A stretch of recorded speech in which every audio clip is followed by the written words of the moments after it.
Hat trick வெற்றியின் மூலம் மூன்றாவது முறை பிரதமரான மோடியின் 2024 அரசியல் பயணத்தின் சில நிகழ்வுகளை விவரிக்கிறது இந்த செய்தி தொகுப்பு.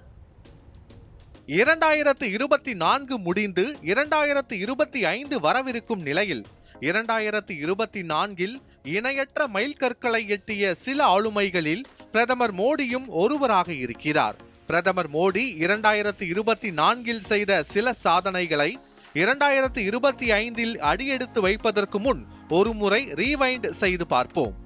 இந்தியாவின் முதல் பிரதமரான பண்டிட் ஜவஹர்லால் நேருவின் சாதனையை சமன் செய்து மூன்றாவது முறையாக நாடாளுமன்ற தேர்தலில் வெற்றி பெற்று மீண்டும் பிரதமராக நரேந்திர மோடி பதவியேற்றார். பிரதமர் மோடி தலைமையிலான பாரதிய ஜனதா கட்சி 240 இடங்களில் வெற்றி பெற்றது.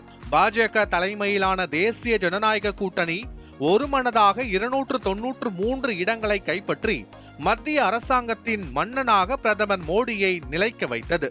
உக்கிரமாக வெடித்துக் கொண்டிருக்கும் ரஷ்யா யுக்ரைன் போரினை முடிவுக்கு கொண்டு வர தூதரக ரீதியாக ரஷ்ய அதிபர் விளாடிமிர் புட்டின் மற்றும் யுக்ரைன் அதிபர் வோலோடிமிர் ஜெலன்ஸ்கி ஆகியோரை சந்தித்த தலைவர்களில் பிரதமர் மோடியும் ஒருவராக இருந்தார். மேலும் உலக அமைதியை விரும்பும் நாட்டில் இந்தியா இருப்பதையும் தனது சந்திப்பின் மூலம் உலக நாடுகளுக்கு வெளிப்படுத்தினார். பல நூற்றாண்டுகளாக நீடித்து வந்த சர்ச்சைக்கு முற்றுப்புள்ளி வைத்து ஜனவரி 22ஆம் தேதி உத்தரப்பிரதேச மாநிலம் அயோத்தியில் ராமர் கோயிலின் வரலாற்று சிறப்புமிக்க கும்பாபிஷேக விழாவை பிரதமர் மோடி வழி நடத்தினார். கோவில் அறக்கட்டளையின் ஆலோசனைப்படி அயோத்தி ராமர் கோவிலில் நிறுவப்பட்ட பிரம்மாண்டமான ராம்லல்லா சிலையை திறந்து வைத்தார் மோடி. ஹரியானா சட்டமன்ற தேர்தலில் ஆளும் பாரதிய ஜனதா கட்சியானது படுதோல்வி அடையும் என கருத்து கணிப்பாளர்களால் கணிக்கப்பட்டது. மாநில சட்டசபையின் தேர்தல் முடிவுகள் அனைவரையும் ஆச்சரியத்தில் ஆழ்த்தியது. அனைத்து கருத்து கணிப்பையும் தவிடுபொடியாக்கி ஹரியானாவில் வெற்றி வாகை சூடினார் மோடி.